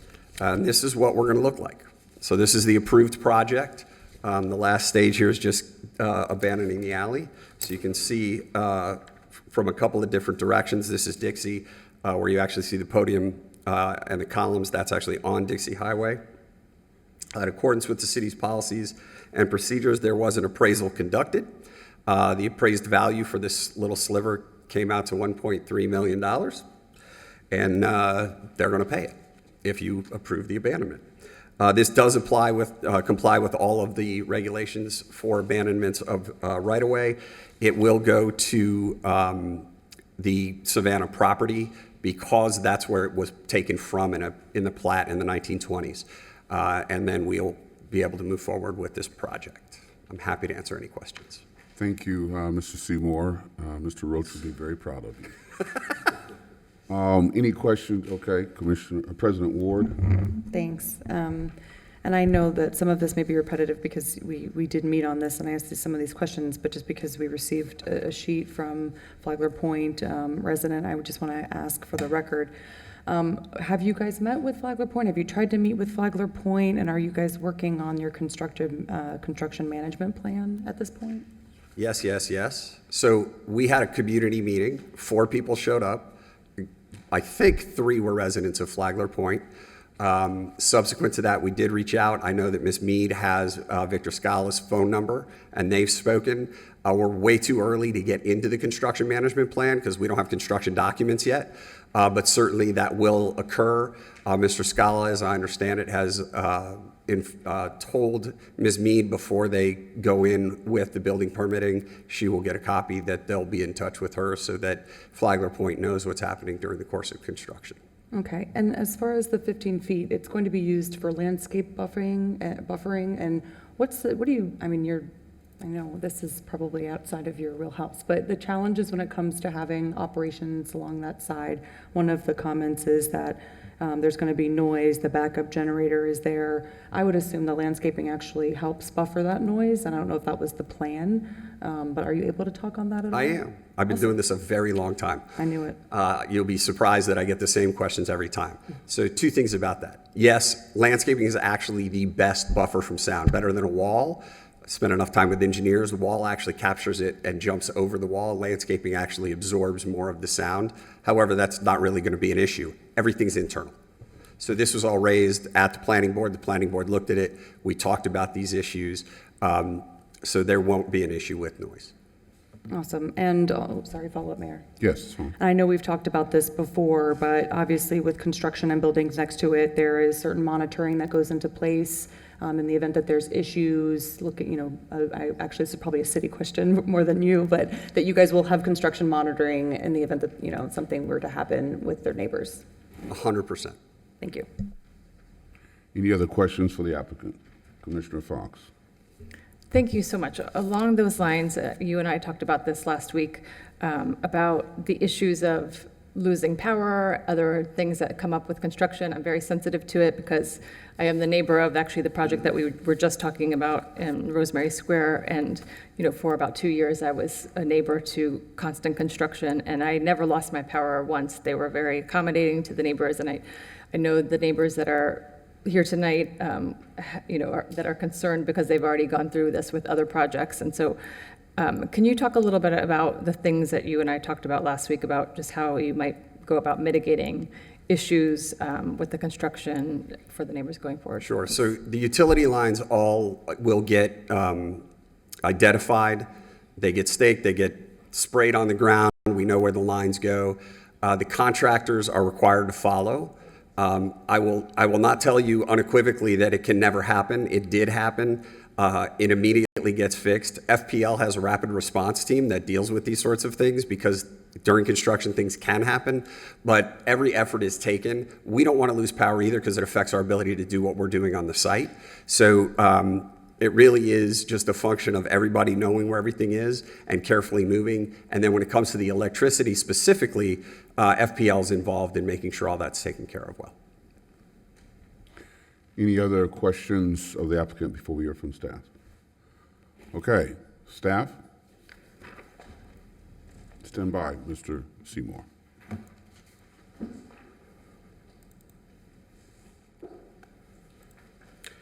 All right, good day, Mayor, Commissioners. Jermaine Swaby, Planning and Zoning Senior Planner for the record. And the applicant has pretty much covered the presentation, and I'll therefore be skipping towards the recommendation slide. So staff finds that the request for abandonment complies with the criteria established in Section 78-217 of the City's Code of Ordinances. The applicant would be responsible for all costs associated with the relocation of all necessary utilities, and the applicant has agreed, as mentioned, to compensate the city in the amount of $1.3 million as the value of the partial abandonment. Staff is therefore recommending approval of Resolution 198-24, and I'm available for any questions. Okay, thank you very much. Any questions for staff? Okay. All right, well, we have two cards. Carol Mead and Higgins is the last name. I cannot read this first name. Sally. Okay, Sally Higgins and Carol Mead. Okay, you can Okay, proceed. ready. Thank you. You've addressed some of what I was. Please say your name. Oh, sorry, for the Carol record. Mead, for the record. I live at Flagler Point. You have already addressed some of the things that I gave to you in my presentation. I really want to state that, this Pine Street assemblage is now the third building that's going to be surrounding Flagler Point, giving us probably over a decade of construction, noise, nuisance, debris that's going to go on. I really want to appeal to you to make sure that we're protected. This is really about making sure, and you did ask somewhat about, what will happen with structural integrity, et cetera. This alleyway that they're asking for is going to make it closer to us. So there was an alleyway, now it's going to put them right against us. It's not just going to be for their landscaping. Their garage is going to have, well, they may change it, but is going to have canvas, which is not going to really filter out the light, the noise, all the things. And all of their equipment is inside that building, but not protected. So yes, every delivery, every time they put on their generator, every time any construction goes in there, it's going to be right next to our 1803 and 1805 buildings. So I'm just asking for protection for Flagler Point to make sure, these are only three-story buildings right next to them, clay roofs, very high risk of being damaged, obviously dust, debris, mess. So we just want to make sure that we're going to be protected. I know that you're not the people who make the design issues, that will work with the design and the planning board, but I want to make sure that you all understand what's going to happen at Flagler Point over the next 10 years. And I appeal to you to make sure that we're taken care of. That's it. Thank you. Sally Higgins.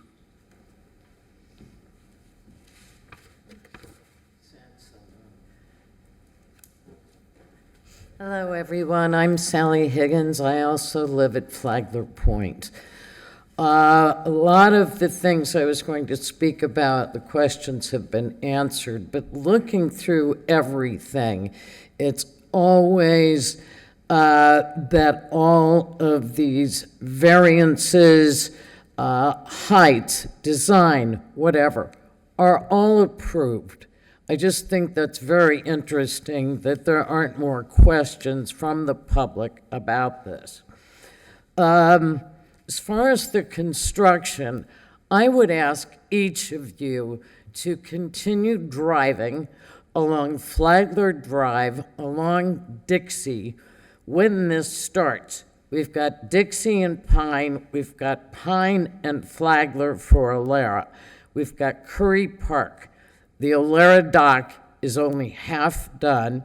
We've got the Flagler sidewalk already backed up for Curry Park.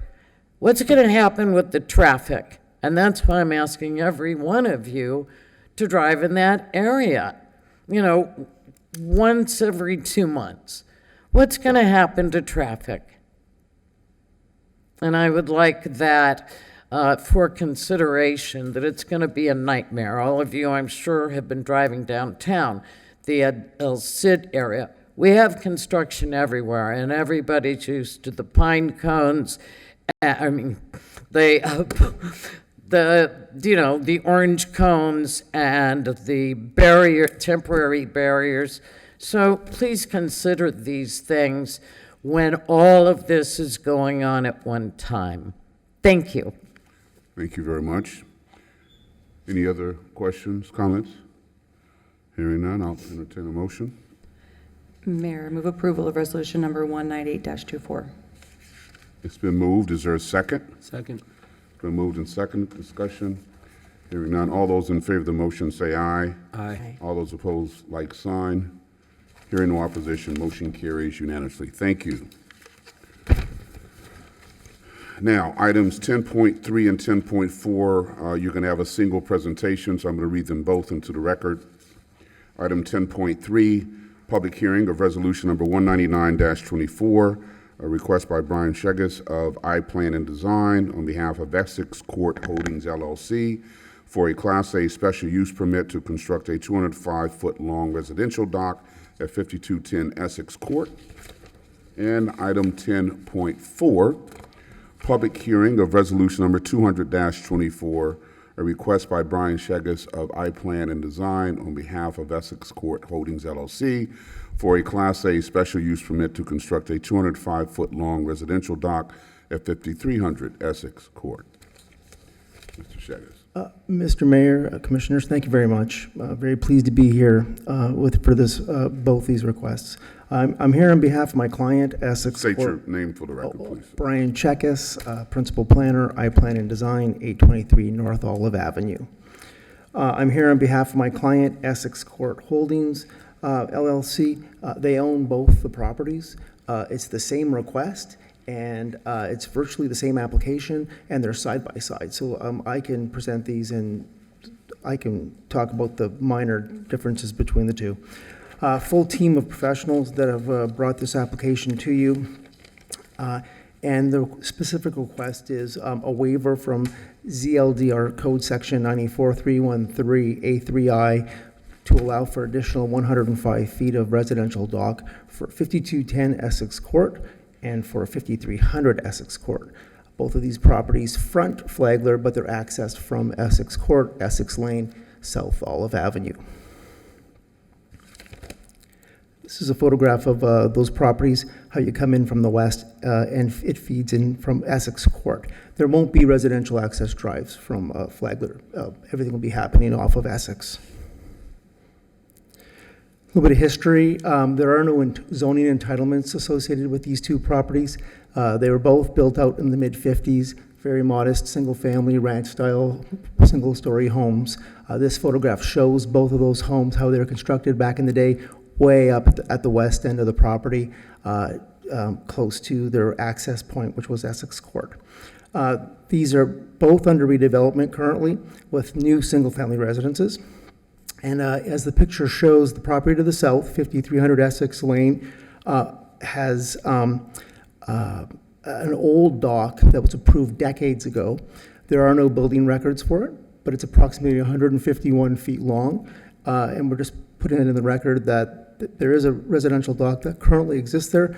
It was significantly damaged in the hurricanes and was not rebuilt. We believe that was probably around the 2017 period when that last round of heavy hurricanes came through. This is a photograph of what that dock looks like today at 5300 Essex.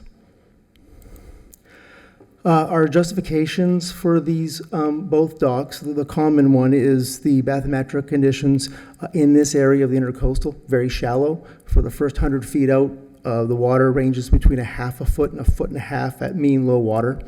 And from the 100 foot out to 200 feet, it gets a little deeper, but it's still below 3 feet. Very unfunctionable for reasonable sized dock and boats. I'll speak to the size of the boats.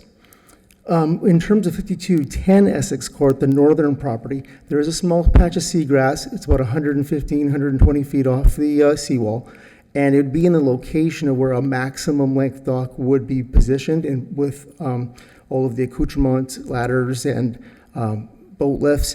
So they would certainly be impacted if we built to the maximum to try and get the dock out as far as we could.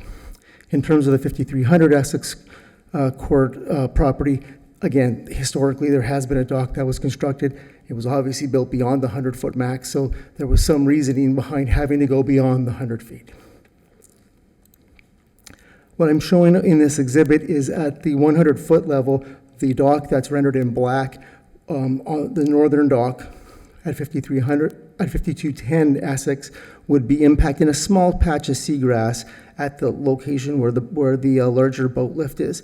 The southern one doesn't even get to the end of where the historic dock was constructed. This is what it would look like if it was constructed to a reasonable depth. The next diagram is going to help you understand that we're only asking for the minimum required.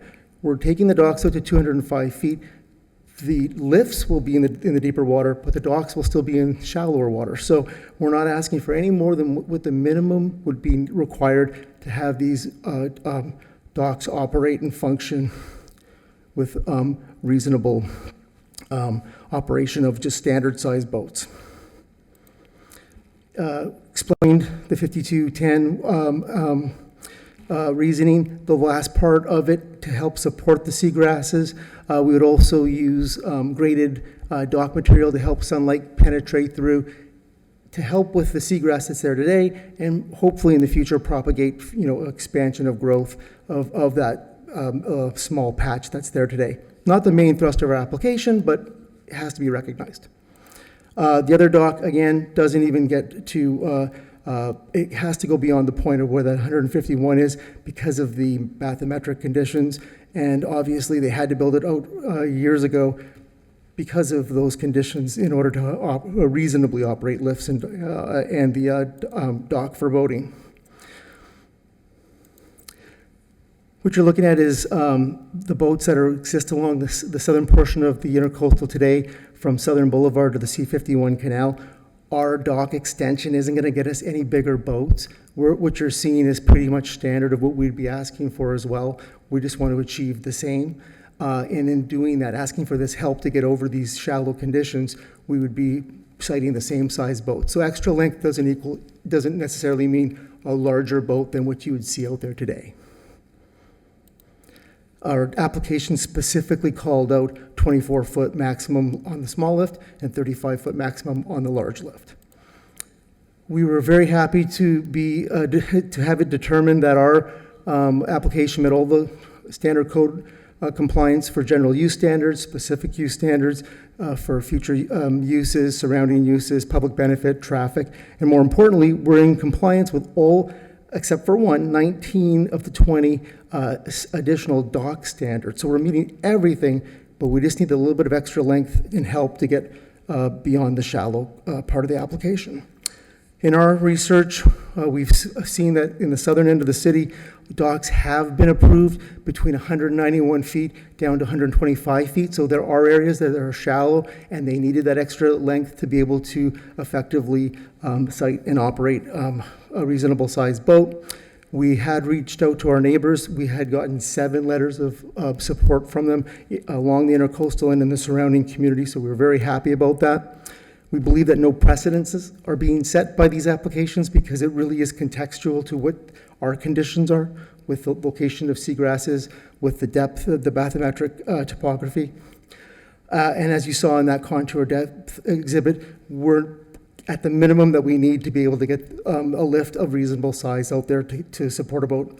This application has been fully permitted by the Florida Department of Environmental Protection and the Army Corps of Engineers, based on the configuration that you see tonight. Last point to kind of drive it home. Every year, Palm Beach County GIS takes aerial photographs of the county.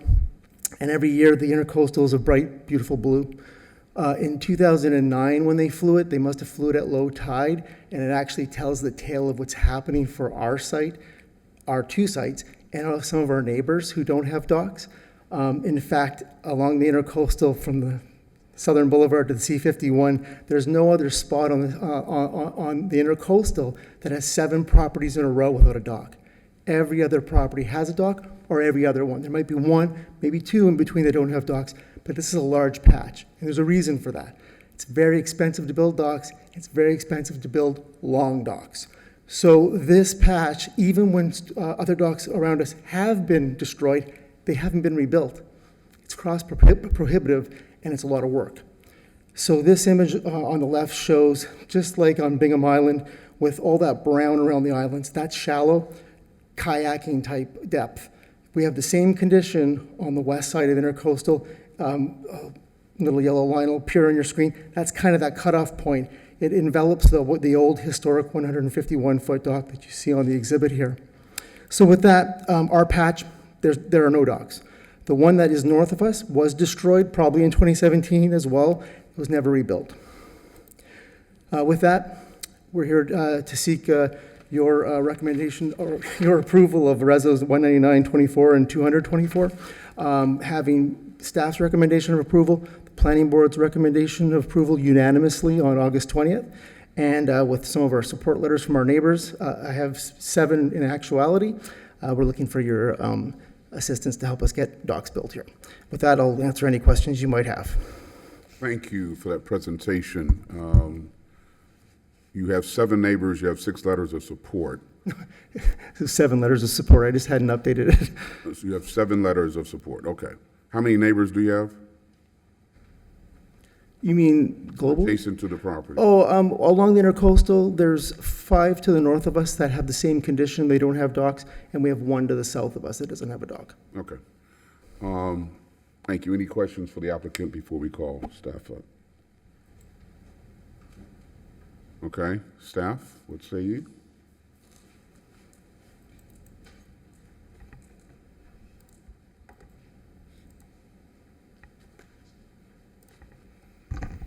Good evening, Valentina Broglia, planner with the City of West Palm Beach for resolution number 199-24 and resolution 224 for a Class A special use permit at 5210 Essex Courts and 53 Essex Courts. I'm just going to jump along because the applicant did a really good job at presenting. Excuse me. Not working. So staff is recommending approval of resolution number 199-24 and resolution number 224 as they all meet the standards of the West Palm Beach zoning and land regulation development regulations. The waiver requested is to extend the dock to 105 feet, which is a waiver of 105. And as the applicant did state, they did receive 7 letters of support, and I did receive 1 letter of objection. Any questions? Any questions for staff? Okay, thank you. We do have 1 card. Ralph Principe, I apologize if I mispronounced that last name.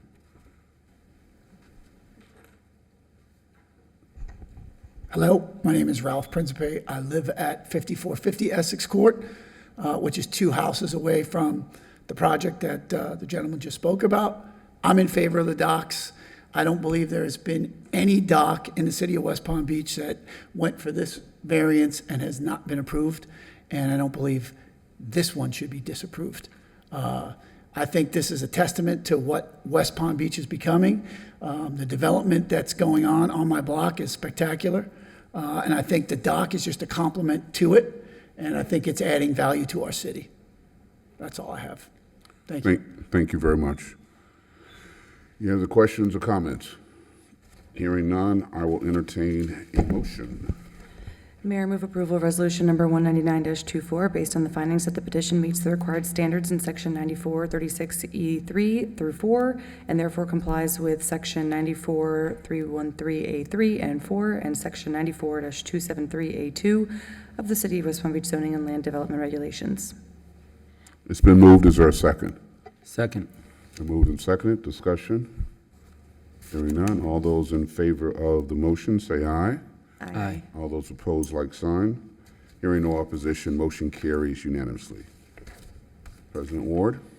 Mayor, move approval of resolution number 200-24 based on the findings that the petition meets the required standards in section 9436E3 through 4, sections 94313A3 and 4, and sections 94273A2 of the City of West Palm Beach zoning and land development regulations.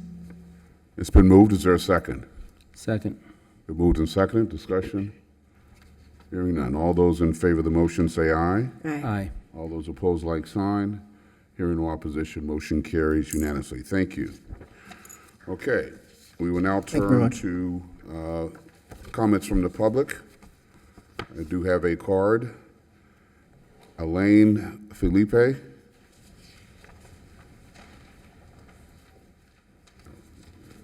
Hello, everyone. Aline Phillip, 515 South Congress Avenue in West Palm Beach. I've lived in West Palm for over 30 years, and I've owned this property for about 20 years now. So I've seen the changes in West Palm, and I'm very proud of my community and what you guys are doing. I'm very proud of that. Unfortunately, our area in District 2 this has been neglected in some way. I have photos of an abandoned house that's been abandoned for over 10 years across the street from me. I have complained, I've spoken to the code enforcer, and nothing's being done. That property has never been cited, 506 South Congress Avenue. The shutters have been down year-round, so it's a fire hazard. Sanitation-wise, there's a lot of raccoons that have taken over the property. There's an abandoned vehicle that's been sitting there for over 10 years. Now the trees are growing into the car, which is basically part of the landscaping. So I don't know what else to do. I've asked for them to please do something about that property. No citations, nothing has ever been done about it. So I'm here to make sure that somebody's being held accountable. I mean, we're doing beautiful things in West Palm. Let's not forget the old neighborhood, and we're doing our best to keep our neighborhood safe and keep it clean. We go out there and we clean up and do everything else. So that's the least we would expect from our code enforcers, to ensure that they take care of our property and they hold the customers, the residents accountable. Thank you. All right, thank you. You guys want to see the images, or? You could present those to the clerk if you want. Thank you very much. Speak to the gentleman right. Assistant City Administrator Fauna, the gentleman right there. Speak to him and give him more details, and we'll follow up. You could talk to him now if you want. Okay. Thank you very much. That's the only card. All right, President Ward. Comments from the dais. President Ward. Thank you. I want to start off my comments by giving thanks to another department head and staff. Leah Rockwell, who was here earlier, said she had to go, but I wanted to thank her and her team for their work at the Osprey Park Playground. We had a wonderful opening ceremony on Saturday, and residents were loving the park and the new playground, and it's all due to their hard work. So I just wanted to give them a special shout out. If anyone wants to go, it's one of my favorite parks. The City of West Palm Beach Department of Parks and Recs is also hosting the Fall Festival on Sunday, October 27th from 4 to 7 at Gaines Park.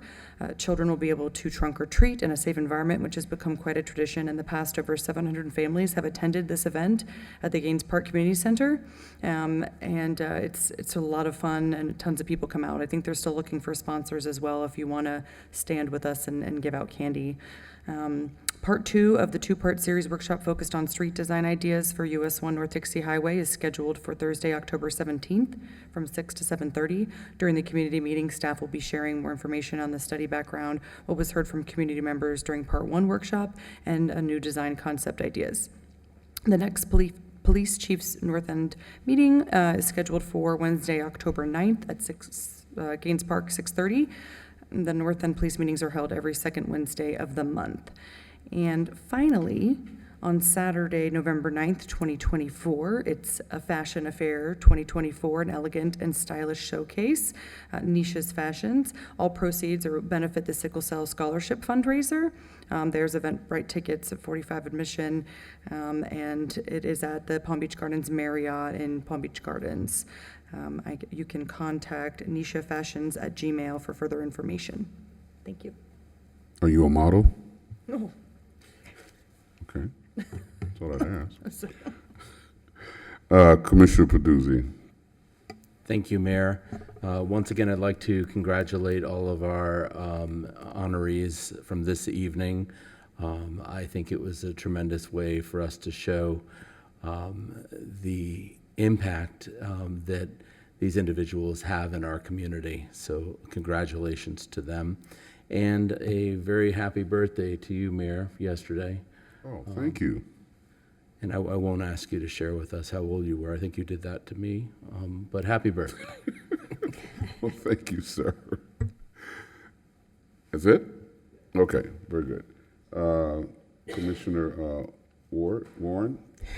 I know, I get you guys confused. So confusing. Just like, yeah. Commissioner Warren. Thank you, Mayor. I'd like to invite all West Palm Beach residents and neighbors to attend the National Coffee with Cop Day this Wednesday, October 2nd at Starbucks on 226 Clematis Street. I'm sure that we will see our very own Officer Buxton in the building, our officer friendly. Opening day of West Palm Beach Green Market, Saturday, October 5th. I am looking forward to it. Too bad we're not having cake decorating again, because I think I won the last one, but yes. You think you did? Yes, I did. I do believe that I won the cake decorating contest when we had it. It was an incredible experience. We have, 130 vendors that will be participating in the Green Market this year. Looking forward to that, and I'm sure, Mayor, you'll probably share more about that because this is always exciting. Congratulations to NAACP on their inaugural luncheon that they had this past Saturday, and Bakari Sellers was the keynote speaker. He was absolutely incredible. CNN commentator. He had a lot to say, being a former elected official, now doing commentary for CNN. Awesome event.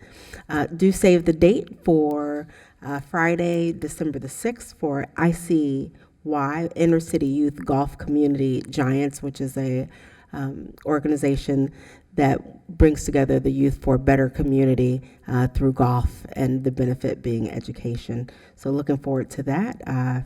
Again, Friday, December the 6th. And I'd also like to say very happy birthday, Mayor. I remember when you had a lot of black hair. Wow. I remember. I was here. It was a while ago. You had it. It did exist. Okay. But you're holding it down. Happy birthday, Mayor. Thank you very much. I do have hair, for the record, okay? It's a little bit different color, but I got hair. Commissioner Fox. Thank you so much, Mayor. I was hoping that Commissioner Warren was going to tell us about her trip, but hopefully some other time soon, her trip to Israel. Looking forward to hearing about that.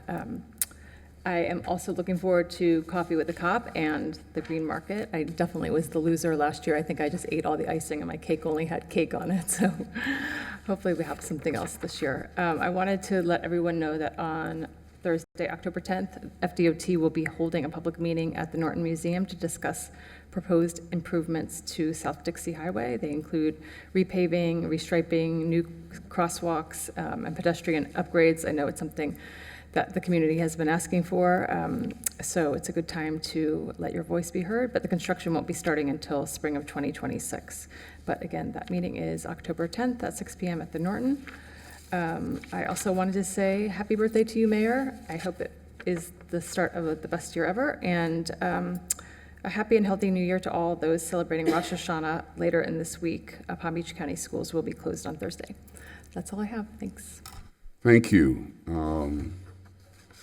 And thank you all for your birthday wishes. I will start off by congratulating Commissioner Warren. She is going to be the recipient of a 2024 President's Lifetime Achievement Award. Round of applause. She's going to get a lifetime pin, a gold medallion, and a letter bearing the signature of President Joseph R. Biden. And this award is honored. She's being honored because of her exceptional commitment to service hours and outstanding recommendations. So congratulations, Commissioner. Yeah. I too want to take a moment to recognize we're heading into the Jewish high holidays with Rosh Hashanah, the Jewish New Year, starting at sunset on Wednesday, October 2nd, and it's celebrated through Friday, October 4th, and then Yom Kippur starts at sunset on Friday, October 11th, and ends at sunset on Saturday, October 12th. This is a time of self-reflection, spiritual renewal, and prayer. The season's significance remains unwavering, reminding us of the enduring power of unity and hope. Also want to take the opportunity to recognize, it's not really a recognition but we need to acknowledge the one-year anniversary of the vicious attacks on October 7th, 2023, which will be coming up on October 7th before we meet again. We all recall that on that day, Hamas and Palestinian militant groups launched a coordinated assault on southern Israel, resulting in the deaths of approximately 1,200 people and the taking of some 240 hostages. It's important to remember and honor the victims of such tragedy. On a bit of a lighter note, it's been mentioned a couple times, National Coffee with a Cop this Wednesday, October 2nd at 226 Clematis Street. The event will run from 8 to 10, and it's a perfect opportunity to engage with local law enforcement. There'll be complimentary coffee, iced tea, and light bites. And as also been mentioned, Saturday is the opening day of our West Palm Beach Green Market, the renowned, the famous West Palm Beach Green Market. I think it's the best green market in the United States. You know, we got number 2 or 3 this year, but that's because they got tired of giving it to West Palm Beach so many times. So somebody else had to be honored. Still the best green market. So the theme this year, the theme of the green market is seasoned to perfection. And it will be the 30th season of the green market with more than 130 vendors featuring seasonal produce, unique offerings, live music and pop-up workshops, and a Master Chef Showcase competition every second Saturday where local chefs and vendors compete for the WPB Green Market Master Chef title. So for more information on parking, please visit the community events page on the city's website, WPB.org. City's website, www.wpb.org. Couple of closings. Monday, October 14th is Columbus Day, so the City Hall and the library will be closed. There will, however, be regular trash and garbage pickup services, and City Hall and the library will be open on October 15th. Due to that holiday, the next commission meeting will be on Tuesday, October 15th at 5 p.m. Just a reminder to prepare for hurricane season. We're not out of the woods yet. There are a few storms that we're still watching, and obviously, if you are watching any news programs at all, you'll see the devastation that was caused on Florida's west coast as well as up in Georgia, North Carolina. So these are nothing to play with, these storms. Speaking of hurricanes, I just wanted to share that West Palm Beach has sent several members of our fire department as well as the police PIO to assist with Hurricane Helene efforts. Fire Captain Adam McKillop with his Search K-9 Fire and Lieutenant Kenneth Olson were activated late Tuesday evening and arrived in Ocala to assist with Florida Search and Rescue Task Force on Wednesday. These initial teams performed searches primarily on foot, looking for victims and assessing damage, providing citizens with medical resources as needed. Fire Chief Diana Matty was deployed to the Tampa Bay area, and she's performing the role of the urban search and rescue liaison for the state to ensure effective communication and collaboration function at a peak level. She's the official point of contact overseeing this unity of resources. West Palm Beach Fire Department also had resources committed to the efforts in northern Florida. Apparatus and personnel were on standby to assist with the ambulance strike team and hazardous materials task force. While these units were not called up for Hurricane Helene, they remain on standby as there continues to be a threat to the area from increased tropical activity in the coming days. And we, as the West Palm Beach Department, are very proud of them. We're happy to do this. It is the neighborly thing to do. And so I'm very proud of those of our department for assisting, and certainly those individuals who have taken time away from their families to go help others who are in such need. And that's all I have. God bless you. God bless the great city of West Palm Beach. Good night, all. Thank you. This meeting is adjourned.